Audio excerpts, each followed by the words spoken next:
Olá, tudo bem? Oitavo ano, geografia, tá? Vocês vão pegar a matéria e vão falar, pô, isso aqui é história. Mas não, mas é geografia.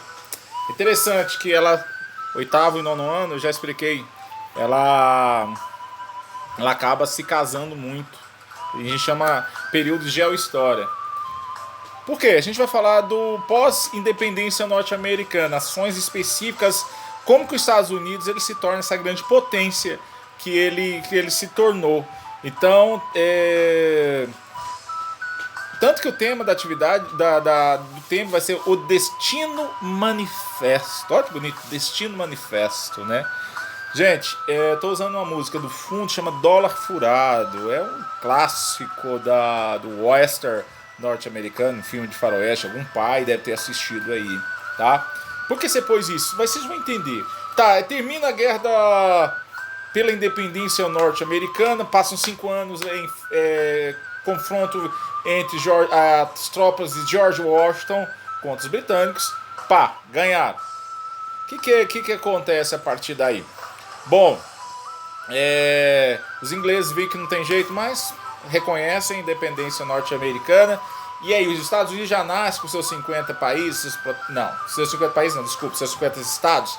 Não. Ele começa a partir daí uma construção. Ele começa a incorporar, ele vai querer ter os dois oceanos, o Atlântico e o Pacífico, formar. Eles começam a partir daí uma política voltada para isso. Para a gente entender, o primeiro ponto é 1803, que eles vão lá na França, compram o estado da Louisiana. Eles já vão lá, eles conseguem, fazem acordo. 1819, eles adquirem a Flórida. Logo depois, eles compram da Rússia ao estado do Alasca, tanto que o Alasca é no extremo. Eles compram da Rússia o Alasca e eles adquirem também, eles conquistam o Orion, que era ainda em 1867 dos britânicos, e eles conseguem conquistar. Bom, aí vem o que a gente chama da parte mais sangrenta dessa história, o Texas. Porque o Texas é do México. E aí o que acontece? Aí vai os imigrantes americanos, a ironia, os mexicanos vão para lá, são recebidos daquela maneira. Na época não, os imigrantes americanos iam ficar no Texas, queriam se estabelecer ali, não queriam ter tanta responsabilidade igual os mexicanos queriam que eles tivessem, queriam ter poder, essas coisas. Os mexicanos não queriam dar esse poder. O que acontece? Eles travam uma guerra.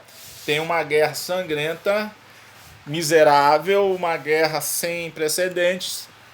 Infelizmente, o México ele vai sair como perdedor dessa história. Ele vai sair como perdedor dessa história, vai perder o Texas, né?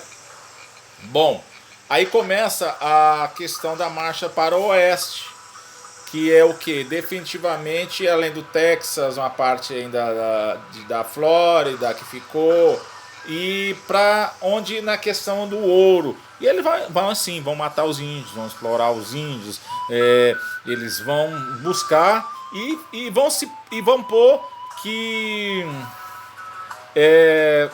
foi uma expansão violenta, tá? Massacrante, violenta mesmo. Apesar de ser violenta, eles vão falar que isso, eles têm atrás uma ideologia, tá? Chama Destino Manifesto, que eles falam que eles, por Deus, eles eram divinamente destinados a promover a conquista dessas novas terras. E esse apelo religioso legitimava os conflitos e os massacres que eles tinham contra o índio, contra os mexicanos, contra quem estivesse na frente dele. Eles achavam, lembrando, Estados Unidos é uma nação extremamente religiosa e protestante.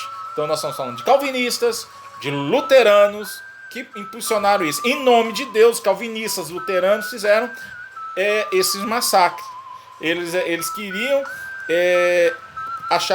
pôr a questão muito forte que os Estados Unidos devia fazer isso. É mais ou menos a política mundial que eles utilizam hoje pós Segunda Guerra Mundial. É o mesmo contexto, mesma ideia. Alguns presidentes mais, outros presidentes menos, tá? Eles tinham com isso, com essa imagem, mobilizar a sociedade deles, que é o seguinte, em construir uma autoimagem de nação eleita por Deus, tá? Eles utilizam sim o conceito religioso para justificar suas atrocidades. Eles utilizavam o conceito religioso para justificar as matanças que eles tinham, tudo que eles fizeram. Mas tudo é fácil? Não. Eles vão ter conflitos internos, eles vão ter guerra da secessão na questão para se realizar a questão da libertação dos escravos. Eles vai ter uma linha de tempo muito bem contextualizada ali para vocês, tá? Eles vão ter pra você ter uma ideia, tem conflitos raciais grandiosos nos Estados Unidos até hoje. George Floyd, que foi assassinado, o policial dele estava sendo julgado nessa semana.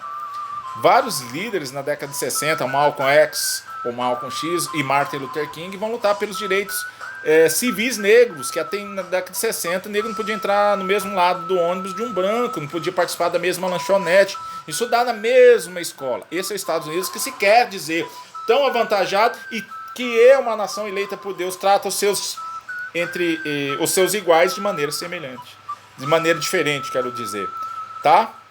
Então, essa linha do tempo, que é um resumo, leiam muito bem essa questão da linha de tempo, que vai favorecer muito vocês a responder a atividade. Ela vai ser o norte para que vocês entendam, desde a colonização dos Estados Unidos pelos ingleses, desde a formação das 13 colônias, como foi a primeira colônia, que foi a de Virgínia, até a questão da marcha para o oeste, a guerra da secessão, tá? São pontos importantes.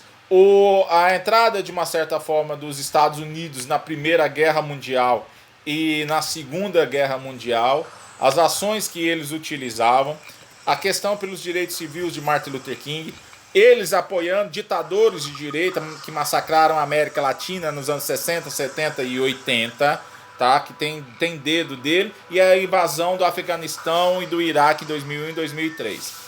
Esse desenho que vocês vão entender como que os Estados Unidos chegou a essa relação que ele tem no mundo hoje.